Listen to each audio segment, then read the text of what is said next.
Eleanor Raine, Duchess of Ashbourne, did not cry out. She did not send the footman to the corridor a second time to ask where the Duke had got to. She did not leave the line blank. The pain came in a long wave and receded, and in the space it left her she reached for the lap desk on the coverlet beside her, drew out the folded settlement that had ridden in her trunk since her wedding day, and found, for perhaps the 100th time in 14 months, the clause near the bottom of the 3rd page. The name of issue, and provision for the same, to be entered at His Grace's pleasure. His Grace's pleasure had never entered anything. The line had sat empty since the solicitor first drew the document, a small rectangular silence in the middle of so much ink, and she had learned to read that silence the way she read weather, as information, not as accident. She uncapped the ink.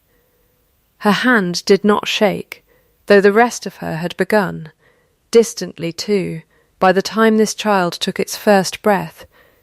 She intended to have already decided whose name it would carry into the county records, whether the Duke of Ashbourne arrived from Denholm in time to witness it or not. The summer he married her had come to the county the way summers always did there, heavy and indifferent to the arrangements men made beneath it. Sir Thomas Calloway's daughter had grown up at Fenwick Hall, knowing 3 things with certainty: that her father's ledgers were £1,100 in arrears and climbing, that a title fixed nothing a competent hand could not, and that she herself possessed the second, and not, apparently, enough of the first to matter to anyone who came calling. She had kept her father's accounts since she was 16, quietly, in a hand steadier than his, correcting his arithmetic without ever once telling him she had done so. It was the particular loneliness of being useful in a house too proud to say so. Julian Raine, 7th Duke of Ashbourne, came to Fenwick Hall in the spring of that year, needing 2 things a bank could not lend him: an heir, and a wife whose family's debts made her grateful enough not to ask what manner of husband he intended to be. He was 31, correct in his dealings, generous in his settlements, and entirely absent from the transaction of his own marriage. He signed papers. He did not attend the small conversations that surrounded them. When his solicitor, a precise grey man named Alaric Penrose, asked what name His Grace wished entered for the customary line, the Ashbourne dukes had, for 4 generations, written the name of the hoped-for heir into the settlement itself, a small ceremonial vanity. A way of saying I have already imagined you, Julian had said, without looking up from the letter he was folding. Leave it blank. It is a formality. She will manage the particulars, I expect. She manages everything. He had meant it, she would learn, as something close to a compliment. It did not arrive as one. She married him in June, in a church with more Ashbourne relations in the pews than Calloway ones, and she went to Ashbourne House and did what she had always done. She made herself indispensable, and told no one she had noticed doing it. Within a season she had found £400 a year bleeding out of the home farm through a tenancy arrangement no one had reviewed since Julian's father's time, and had it corrected without asking his leave, because asking would have required a conversation he did not appear to want. She learned the names of 40 tenant families before the housekeeper, a blunt woman named Agnes Blythe, had learned hers. She was, within 4 months, the actual engine of an estate whose master believed he was running it alone, and she was, within 4 months, entirely invisible to him in every way that was not the ledger. "He does not dislike you, Mrs.," Blythe told her once, folding linen with the flat, unhurried competence of a woman who had buried 2 husbands and outlasted 3 duchesses' worth of Ashbourne moods. "He has simply never been taught what to do with a thing he isn't afraid of losing yet." "That is not a comfort," Eleanor said. No, Mrs., Blythe agreed. It was not offered as one. Her mother had died when Eleanor was 11, and had left behind a commonplace book instead of a fortune, a slim volume of maxims copied out in a careful hand that Eleanor had read so many times the spine had gone soft as cloth. Being wanted is not the same as being seen. Her mother had written that beside a pressed violet, for reasons Eleanor had never known, and had stopped trying to guess. She thought of it often at Ashbourne, in the particular stillness of a house where every room was warm and no room was welcoming. By August she suspected she was carrying a child. By September she was certain, and she told her husband across the breakfast table in 4 plain words, and watched something move behind his eyes that she could not yet name, not joy, not quite fear. Something adjacent to both that closed itself off again before she could study it further. That is good news, he said. It was the correct sentence. It was also, she noted, the sentence a man might offer upon hearing that a debt had been settled, or a roof repaired.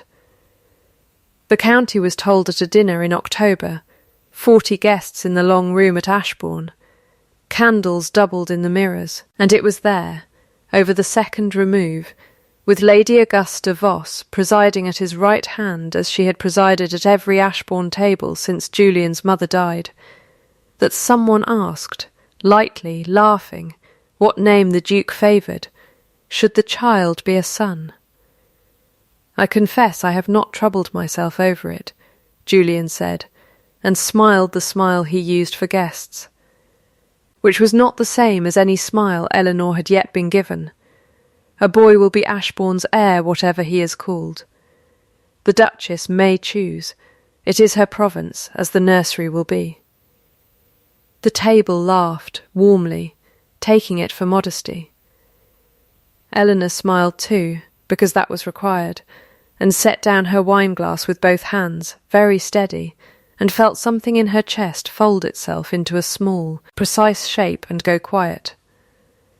She left the table before the ladies withdrew, on the pretext of the child, and in the corridor outside the drawing-room she heard her husband's voice through the half-open door, low, meant for his aunt alone. She is suitable, he was saying. She keeps the accounts. She will keep the child well enough. It answers. Not she is loved, not even she is liked, a sum that balances. A column that closes. Eleanor did not weep. She did not return to the drawing-room to demand an accounting. She did not send word to her father, who could offer her nothing but sympathy he could not afford. She climbed the stairs to her own rooms, sat at her writing table, and permitted herself exactly 10 minutes by the clock on the mantel to feel the whole of it, the particular grief of being catalogued rather than chosen, filed rather than found, and when the 10 minutes had passed, she closed that feeling into the drawer of her mind she had built for precisely this purpose, years ago, at Fenwick Hall, and had never yet needed to reopen so completely. Then she took up her pen. I have work to do, she wrote at the top of a fresh page, and beneath it began a list. She did not know yet that Julian Rain would spend the better part of a year learning to read what he had just called a formality. She knew only that she was done waiting to be seen, and had decided, sitting very straight in the candlelight, with one hand resting on the small private fact of the child, to become impossible to overlook instead. The first item on the list was the tenancy account at Marrow Bridge, 40 acres let to a family named Turn, who had been paying rent calculated against a survey no one had walked in 9 years. She rode out herself the following morning, in defiance of no one in particular, because no one had thought to forbid it.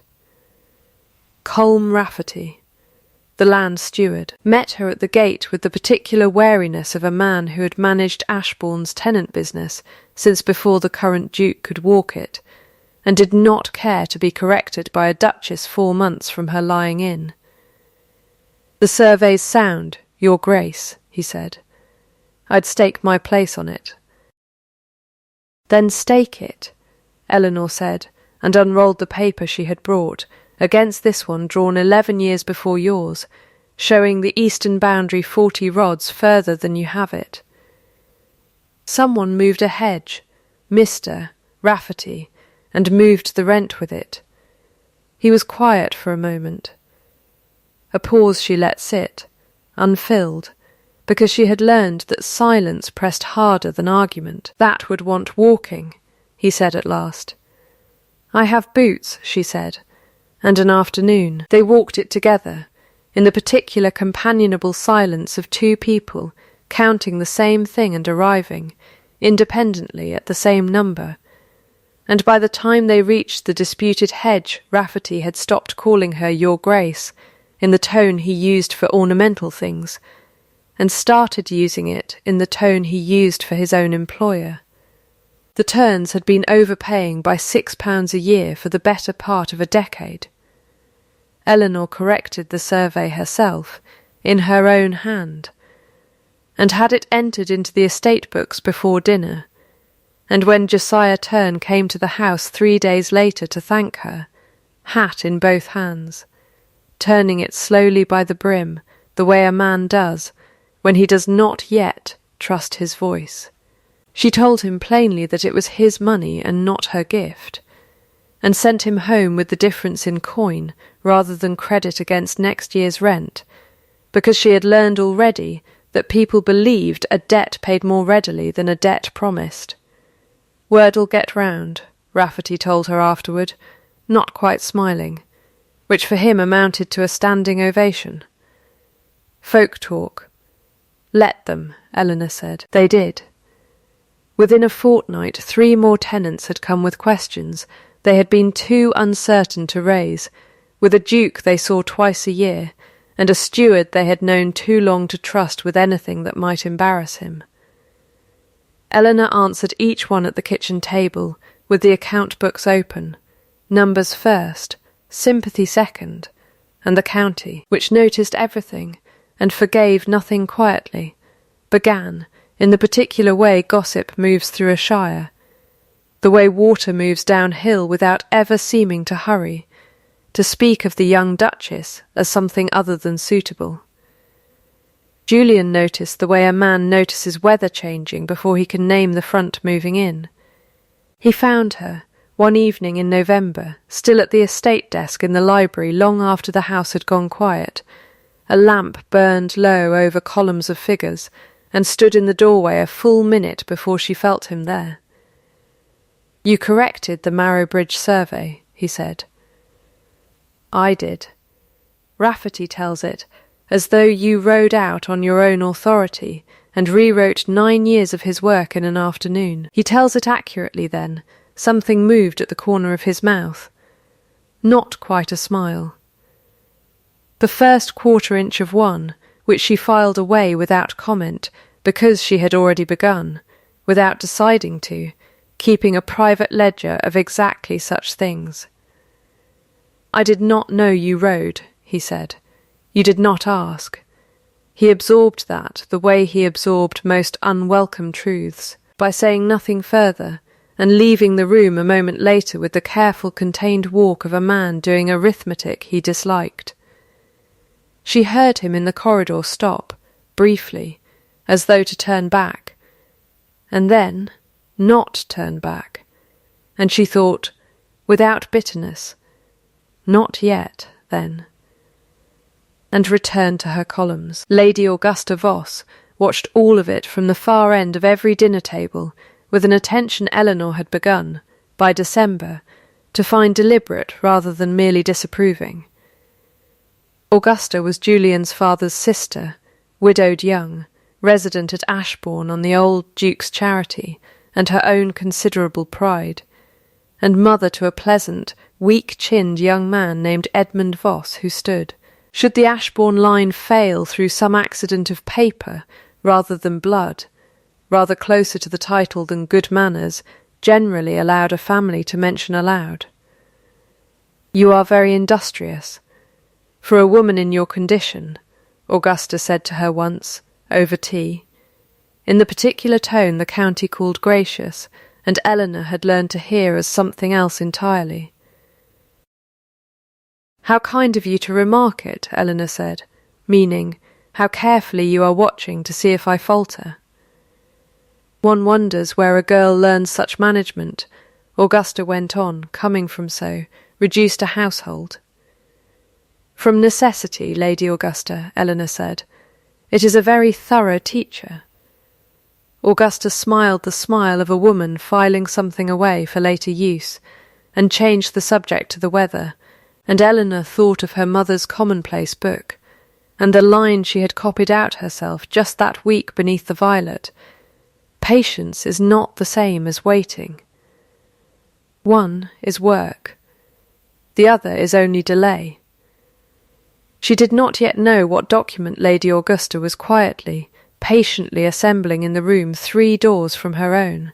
She knew only that the woman's warmth arrived in exact proportion to how dangerous she was about to be, smooth as poured cream over something that had already begun to turn. By December the frost had come early and hard, and Ashbourne's second competence trial arrived with it. The roof of the granary at Calder Bridge failed under 4 days of sleet, threatening 300 bushels of wheat that stood between 40 families and a difficult winter. Rafferty came to her directly now, without pretending to consult Julian first, which she understood to be its own kind of verdict.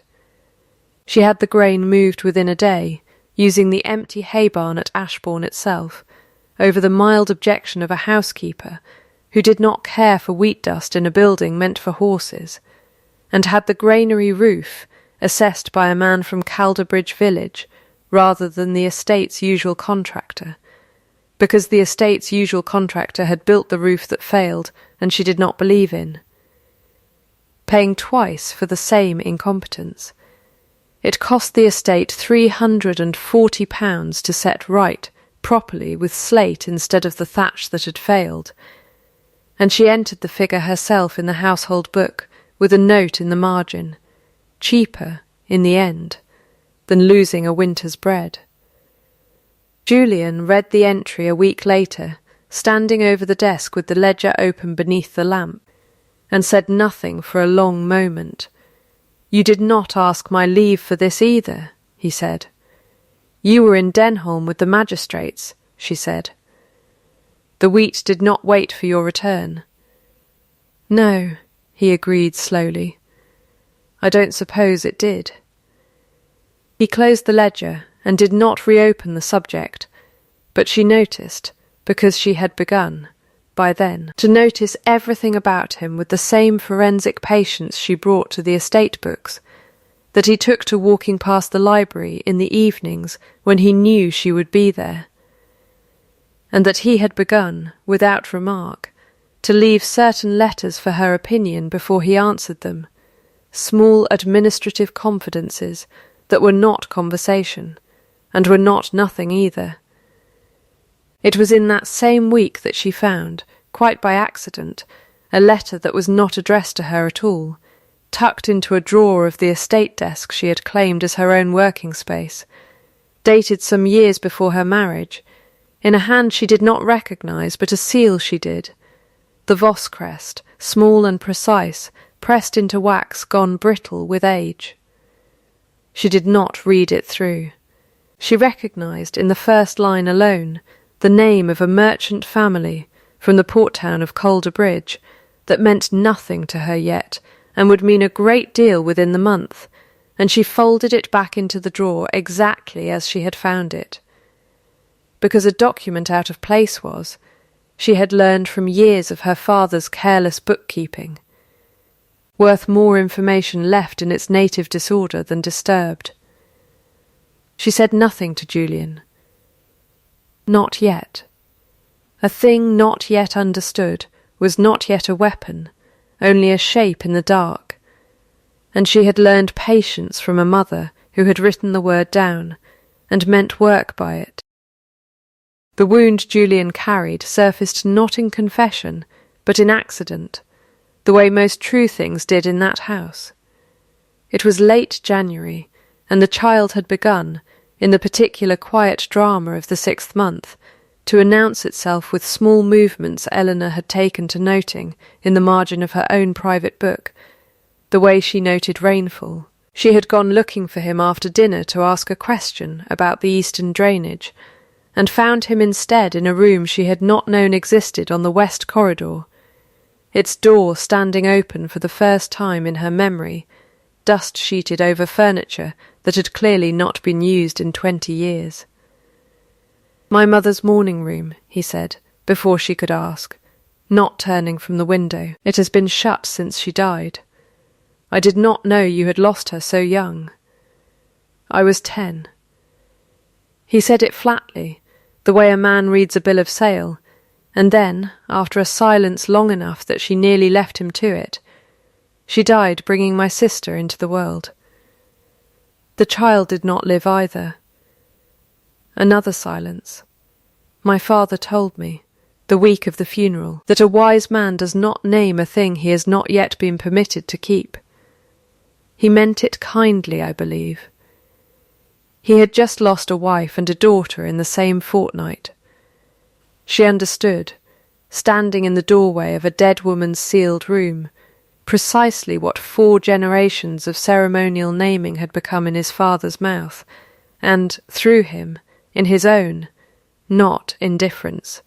Insurance, a doctrine built by a frightened man, and inherited, unexamined, by a frightened boy, who had grown into a correct, contained, quietly terrified duke. "That is not wisdom," she said. "That is a wound wearing wisdom's coat." He turned then, and looked at her fully, in the particular way he had not yet looked at her in 8 months of marriage, as though she had said something he had needed said, and had not known how badly until it landed. "Say that again," he said.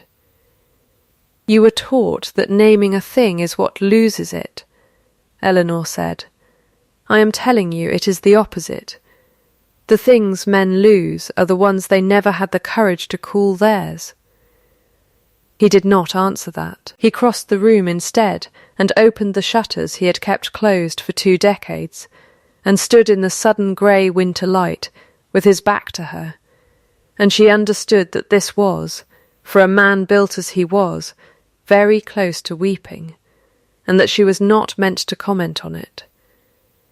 "I will have the room aired," she said instead, practically, "if you mean to use it," and left him there with the light coming in, because some doors, once opened, needed to be walked through alone the first time. It was 3 days later that Lady Augusta, with impeccable timing, produced her rival for the county's sympathy, a soft-spoken young woman named Prudence Fairweather, niece to a baronet 2 counties over. Brought to Ashbourne for a visit Augusta described as long overdue, and Eleanor understood within the hour to be a demonstration. Here is what a suitable match might have looked like, had things gone differently. Eleanor took the demonstration apart over a single afternoon of tea, not through confrontation, but through simple attention, because attention was the one weapon Augusta had never learned to guard against. Miss Fairweather, it emerged within 20 minutes of unforced conversation, had no interest whatsoever in the Duke of Ashbourne, and considerable ill-concealed interest in Mr. Edmund Voss, whom she had known since childhood and mentioned 4 times without prompting. "He has always been kind to me," Prudence said, colouring, though his mother does not think him worth the mentioning, being second in everything. "Everyone is worth the mentioning to someone," Eleanor said. "It is only a question of finding the person doing the counting." Prudence looked at her properly then, for the first time, the way people did once they understood they had been seen rather than assessed. "You are not at all what Lady Augusta led me to expect, Your Grace." "No," Eleanor agreed. "I don't imagine I am. She sent Prudence home a week later, with a standing invitation, and a quiet private note to Edmund Voss that she did not show his mother, and felt no guilt whatsoever in having dismantled, in an afternoon, a rival that had never truly existed except as a tool. That evening Julian came to her rooms for the first time uninvited, and stood in the doorway turning his hat brim through his hands though he wore no hat, an old habit of nervousness he had never fully broken. "I have not been what you married," he said. "I know that." "No," she said, "you have not. I would like to try to be." He stopped, started again. "Not tonight," with words. "I am aware words come cheaply to a man in my position." "Then don't spend them on me tonight," she said. "Show me, over time.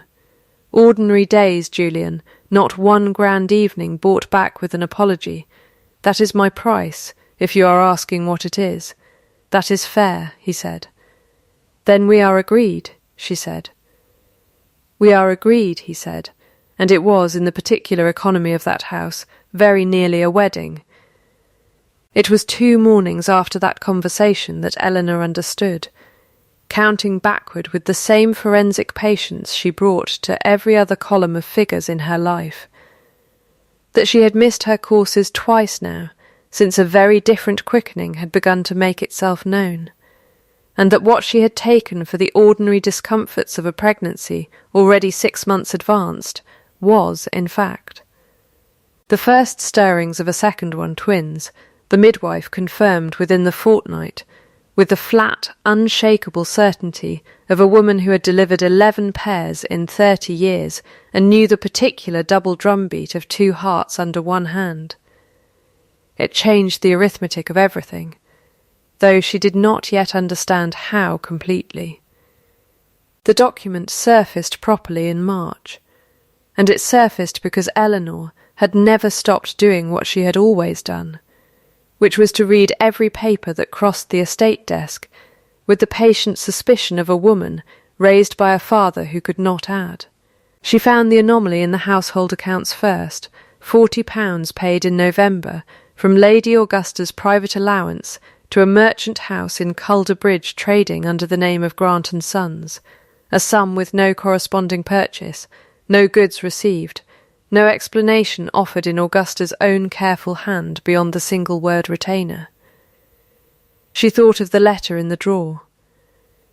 The Voss seal, the name Grant, half glimpsed and set aside 4 months before. She did not confront Augusta. She went instead, quietly, to Alaric Penrose, who had drawn the marriage settlement and knew every clause of it better than the man who had signed it, and asked him a single question, whether anything existed, anywhere, that might call the legitimacy of her marriage into doubt. Penrose's face, ordinarily unreadable as a closed ledger, went very still. "Why do you ask, Your Grace?" "Because someone is paying a merchant in Calderbridge £40 for something called a retainer," Eleanor said, "and I have learned, Misty Penrose, that people do not retain honest men. They retain the other kind." It took her a further 6 weeks, and the quiet, unlooked-for help of a woman named Nan Foss, formerly lady's maid to Lady Augusta, dismissed the previous spring over a dispute Eleanor never fully learned the shape of, now keeping a small shop in Calder Bridge and nursing a grievance sharper than any loyalty, to assemble the whole of it into a single, undeniable shape. Nan Foss had, in the autumn before Eleanor's wedding, taken dictation for a letter she had not been permitted to read afterward, sealed immediately, and sent by Lady Augusta's own hand to a merchant named Silas Grant, who had once, years before, been owed money by Sir Thomas Calloway, and had long since written the debt off as lost. The letter, Nan Foss remembered with the precise, wounded clarity of a servant who forgets nothing about the household that discarded her, offered Grant £40 and forgiveness of a smaller debt of his own, in exchange for a signed statement that he had, some years prior, secured from Eleanor Calloway a private promise of marriage, made before witnesses, never formally contracted but binding in honour, which her subsequent marriage to the Duke of Ashbourne had dishonourably broken. It was invention from the first word to the last.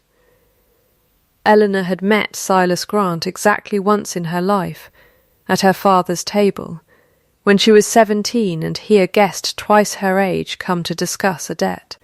But invention, properly dated and properly sealed, was as dangerous as truth in the eyes of an ecclesiastical court, and Eleanor understood within the hour precisely what Lady Augusta intended, to produce the statement, quietly, to the bishop's court at the moment it would do the most damage, not before the birth of Eleanor's first child, when it might simply have prevented the match from being taken seriously, but after, when a finding against the marriage's validity would render whatever children had been born of it without legal claim to the Ashbourne name or its inheritance, and leave the title to travel, cleanly, sideways, to Edmund Voss.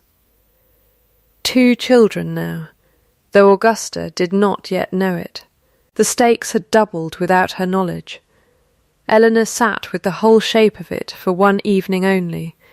In the drawer of her mind she had built for exactly such purposes, and did not weep, and did not send for Julian in a panic, and did not confront Augusta across a dinner table in the satisfying, useless heat of the moment. She sent instead for Penrose, and asked him to determine, quietly and precisely, whether Silas Grant's signature could be compared against any surviving specimen of his hand, and whether a man who had taken £40 for a lie could be persuaded, with the right pressure applied gently and the right exit offered honestly, to admit as much before it was too late to matter.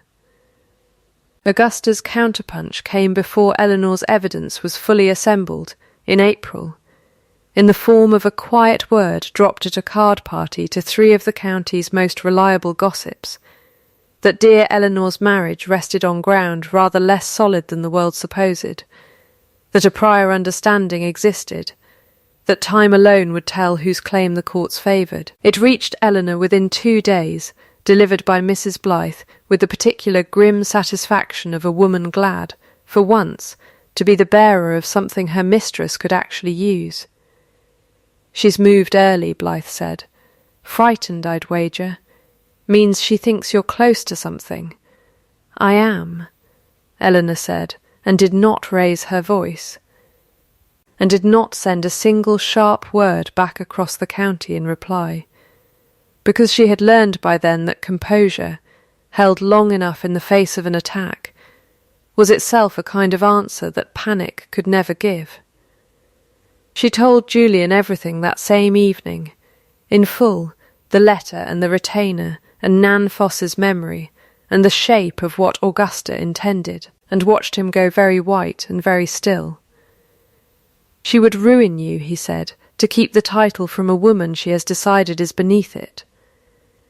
"She would ruin your children," Eleanor said, "which I find considerably harder to forgive on your behalf than on my own. What do you need from me?" "Only this," she said. "When it comes before the county, as it must, you will not speak for me. You will stand beside me, and let me speak for myself. That is the whole of it." He was quiet a long moment. "All right," he said. "All right, then," she said, and it was, between them, a whole treaty. The hearing was called for the 2nd week of May, before the quarter sessions at Denholm. At Lady Augusta's own instigation, she had judged, wrongly, that speed favoured her, that a heavily pregnant duchess confronted publicly with an old scandal would falter before she could organise a defence. She had not accounted for a woman who had been organising this particular defence, quietly, for 6 weeks. The assembly room at Denholm held perhaps 150 of the county's principal families, and by the appointed hour it held closer to 200, because word travels through a shire the way water moves downhill, and everyone who could contrive a reason to attend a quarter session that spring had contrived one.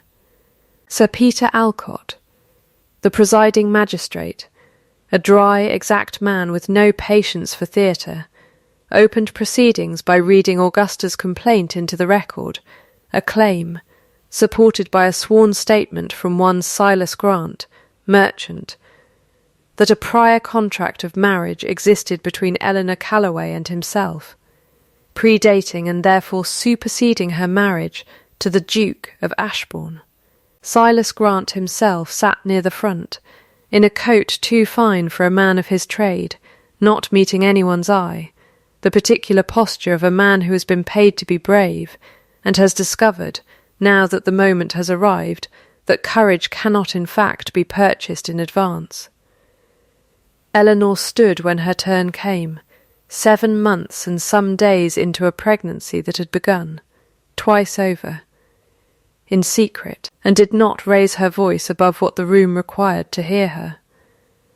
"I met Mr. Grant exactly once in my life," she said, "at my father's table, in the autumn of the year I turned 17, in the company of my father, my aunt, and 2 of our household servants, none of whom have ever heard mention, then or since, of any understanding between us.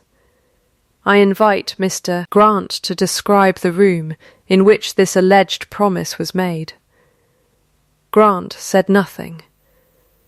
A pause. The room did not fill it for him. "I invite him further," Eleanor went on, "to explain why a private promise, sworn before witnesses as his statement claims, was never once mentioned to my father, a man deeply in his debt at the time, and by his own account eager for any arrangement that might have settled it favourably." Still nothing. Sir Peter Alcott's dry gaze moved, unhurried, from Grant to Augusta and back, "And I would ask the court," Eleanor said, "to examine this." She held up a single sheet, and Penrose carried it forward to the magistrate's table. A record, kept in Lady Augusta Voss's own household accounts, of £40 paid to Grant and Sons in November last, entered as a retainer, for which no goods, services, or explanation appear anywhere in the estate's books. And this, a second sheet, a letter, dictated by Lady Augusta to her own former maid, instructing the composition of a sworn statement some months before Mr. Grant is alleged to have volunteered one. The room's quality of attention changed then, the way a held breath changes when it is finally released, audible, though no one had spoken. "I did not summon Nan Foss to testify," Eleanor said. "I did not need to. She came unbidden, 3 days ago, having heard what was intended, because she found she could not in conscience watch an old employer's spite fall on a child not yet born." She glanced once toward the back of the room, where Nan Foss stood in her good grey dress with her hands folded, and did not flinch from the eyes that turned to find her. "She is here, if the court wishes to hear her directly." Sir Peter Alcott wished to hear her directly. Nan Foss's account, given plainly, without embellishment, in the flat, unpolished voice of a woman who had nothing left to lose by honesty, and had decided that was, on balance, a relief, took 11 minutes to deliver, and needed no more than that. Silas Grant asked one further precise question by the magistrate, whether he could produce a single witness, living, to the promise he claimed under oath had been made before several, sat with his hat in both hands, turning it slowly by the brim, and said, at last, in a voice gone very small in a room that had gone very large around him, that he could not. "Then the complaint is dismissed," Sir Peter Alcott said, "and the court will want a word, separately, with both Mr. Grant and Lady Augusta Voss regarding the matter of a sworn false statement." Something behind Augusta's composure went out then, visibly the way a lamp goes out when the oil finally gives, She did not weep either. She had that much at least in common with the woman she had tried to destroy.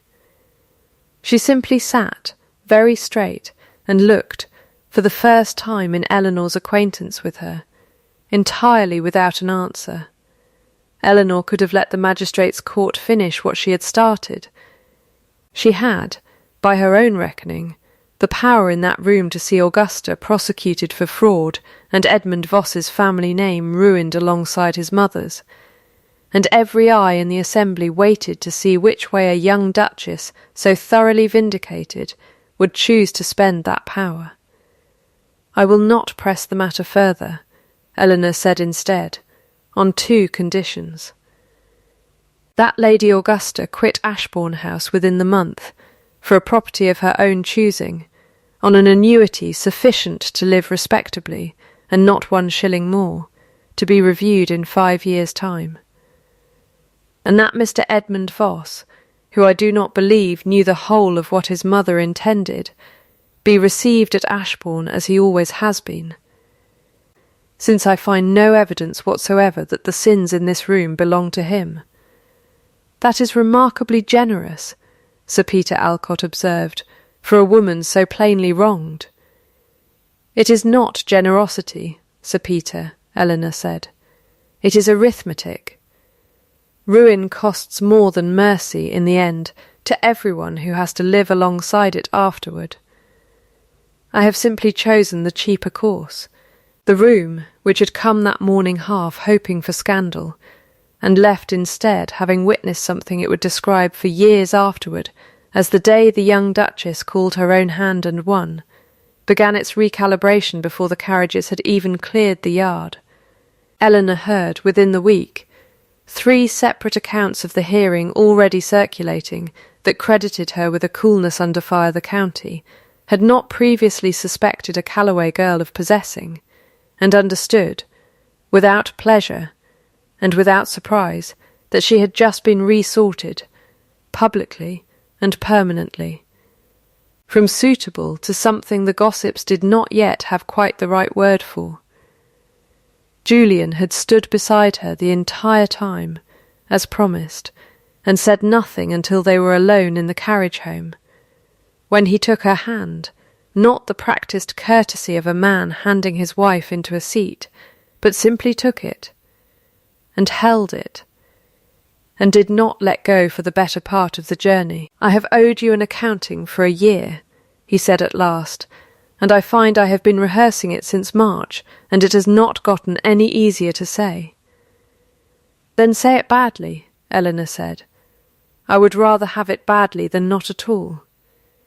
He was quiet a moment, gathering himself the way she had watched him gather himself over a difficult letter, and then he told her, in full, without the flattering edges a lesser confession would have kept, that his mother's death had taught him, at 10 years old, that love was a debt collected without warning and without mercy, and that the safest course, the only course his father had ever modelled for him, was never to owe it in the first place, that he had left the settlements blank line blank, not out of indifference, but out of a superstition too shameful to say aloud, that naming the child would be claiming it, and claiming it would be inviting the particular grief that had hollowed out his own childhood, that he had called her suitable to his aunt, because suitable was a word that could not be taken from him the way beloved could, and he had not yet understood,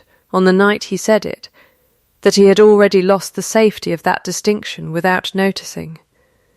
"That is an explanation," Eleanor said, when he had finished. "It is not yet an apology. They are different countries, Julian, and I have learned to want a passport for both before I let anyone cross the border into what I am willing to forgive." "Then I am sorry," he said plainly, without ornament. "I am sorry I made you a column in a book instead of a woman in my house. I am sorry it took a magistrate's court and another man's cowardice to teach me what should have been obvious the first time you corrected Rafferty's survey.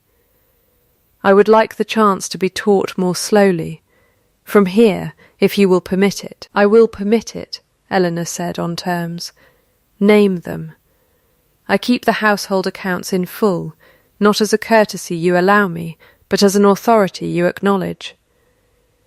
I am consulted on every decision touching the children before it is made, not informed of it after.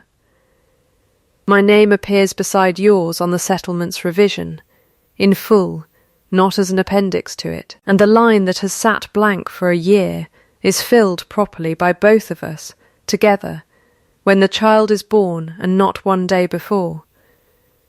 Because I will not have a name chosen out of fear of losing it any more than I will have it left blank out of the same fear."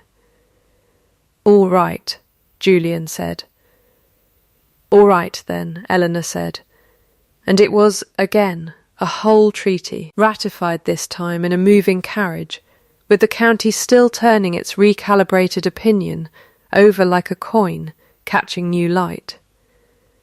Lady Augusta left Ashbourne 11 days later for a cottage near Denholm, in a carriage Eleanor had arranged and paid for herself, out of what she privately considered the estate's now corrected accounts, and Edmund Voss stayed on. Awkward and grateful, and increasingly, visibly, attentive to letters that arrived twice weekly from a baronet's niece 2 counties over. Silas Grant returned, under separate and considerably less comfortable arrangement, the £40 that had purchased his cowardice, plus a further sum the magistrate deemed appropriate to the trouble he had caused, and left the county entirely by midsummer. His coat, Mrs. Blythe reported with some satisfaction, considerably less fine than the one he had worn to the hearing. What followed, through the last weeks of May, and into June, was not one dramatic scene, but a sequence so quiet it would have escaped an observer looking for anything larger. Julian moving his chair, one evening, from its habitual place across the library to the seat beside her own, and staying there. Julian pouring her tea before she asked for it, having watched, apparently for months without remark, exactly how she liked it. Julian bringing the household ledger to her unprompted, and asking, not what have you decided, but what shall we decide? And meaning the second question in a way he would not have been capable of meaning it a year before. Nothing in any one of those alone would signify, Eleanor wrote in her own private book, in the particular flat honesty she reserved for pages no one else would read.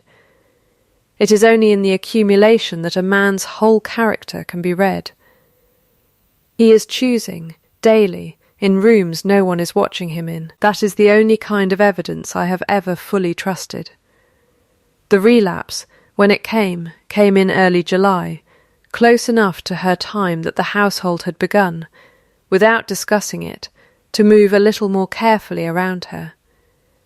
She woke one morning to find Julian had already sent for the physician from Denholm, engaged a second midwife beyond the one she had chosen herself, and instructed Mrs.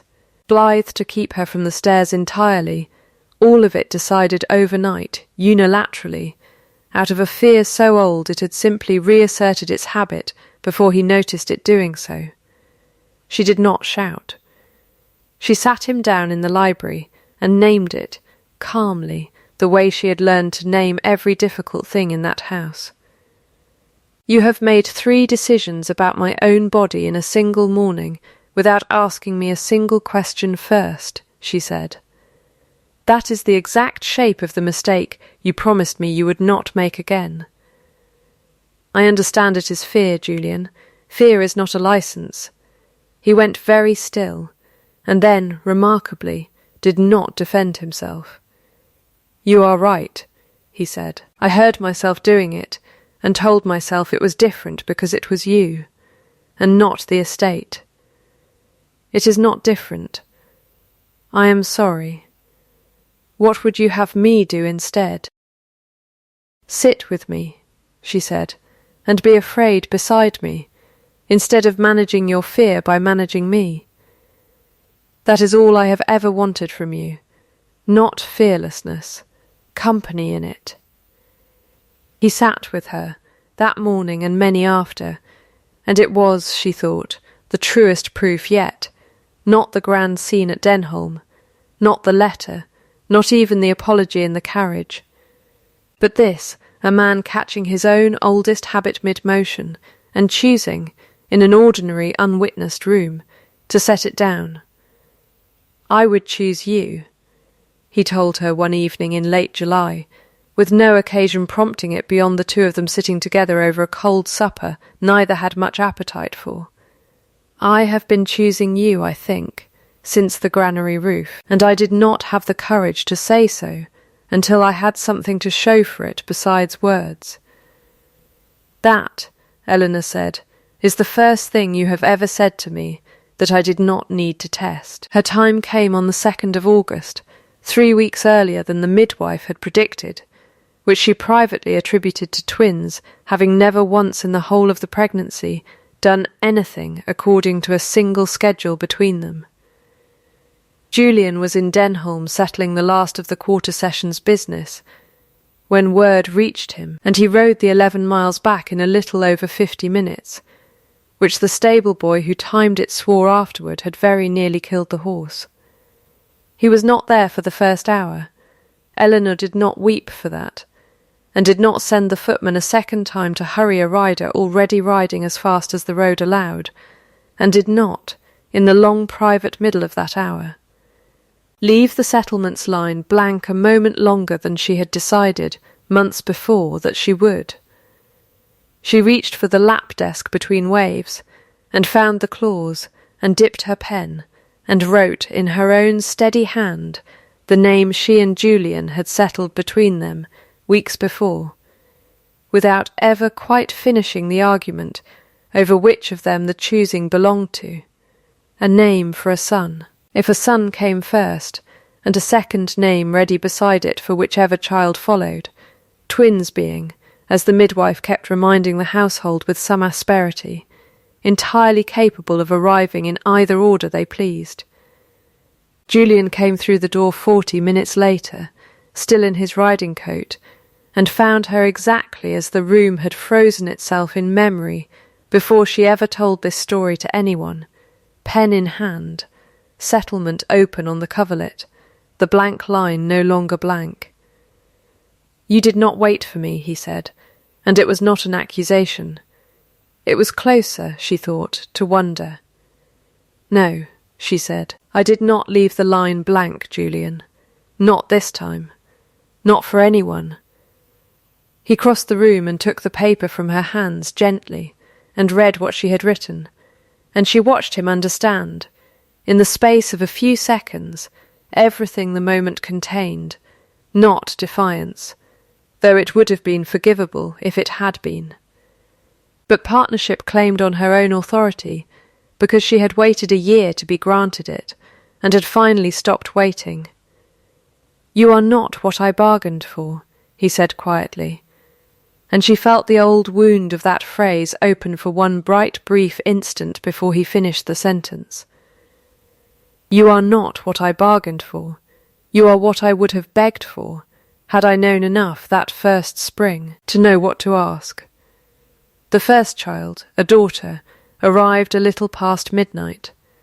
The second, a son, followed 20 minutes after, small and furious and entirely unhurried by the schedule anyone had set for him, and Julian held them both, in turn, with the particular careful terror of a man who had spent 20 years believing that to name a thing was to risk it, and had decided, in this one room, that the risk was the whole of what love had ever actually been. "Write it properly," Eleanor said. When the physician had gone, and the house had begun, at last, to exhale around them. "Both names. In your own hand this time, beside mine." He did, that same night, by candlelight, his hand steadier than she had expected, and not quite steady enough to hide that it mattered to him. And the settlement that had sat for a year, with a small rectangular silence, where a family should have been closed, finally into a single complete document, neither of them would ever need to revise again. 2 years passed the way years pass in a house that has finally learned how to be quiet without being cold. Lady Augusta remained in her cottage near Denholm, her annuity paid on schedule and not a shilling more, her letters to Ashbourne infrequent, and by the 2nd year, cautiously civil. Edmund Voss married Prudence Fairweather in the spring following the hearing, in a small ceremony Eleanor attended, and Augusta, by then somewhat humbled, did not contest. Nan Foss's shop in Calder Bridge did such steady business, once the county understood what her honesty had cost her and repaid it in patronage, that she took on a second girl to help behind the counter within the year. Josiah Turn's grandchildren were the first tenant children at Ashbourne to attend the small school Eleanor founded on the home farm, its fees waived entirely for any family working the land, its ledger kept, as everything at Ashbourne now was, in the open, posted twice yearly on the granary door for any tenant who cared to check the arithmetic of his own rent against the survey it was drawn from. The twins were christened at Ashbourne's own chapel on a bright ordinary Sunday, their names spoken aloud before the whole assembled county, and Julian, standing beside her with a child in each arm, was heard afterward by more than one guest to remark, with the particular dry understatement that had become, in 2 years, almost a habit with him, that he had once considered a blank line a formality, and had since revised the opinion considerably. The settlement itself, framed now rather than filed, hung in the estate office at Ashbourne, where every steward and every solicitor who came after would see it. Not the record of a bargain struck between 2 suspicious strangers, but the record of a silence a man had once mistaken for safety, and a woman who had refused, at the one moment it mattered most, to let it stand. She had stopped asking to be seen. She had made herself impossible to unsee. It was not, in the end, a title that had done it, nor a fortune, nor even the child she had carried through the worst of that year. It was the plain, patient arithmetic of showing up, and writing it down, and refusing to leave the important lines blank, simply because someone with more power than courage had once found that easier. A house is not made a home by being kept. It is made a home by being chosen, over and over, in rooms where no one is watching, to see if the choice is kept. And a name, once written by a hand steady enough to write it, is not a thing that can be taken back by anyone who left it blank the first time. It can only, ever after, be lived up to.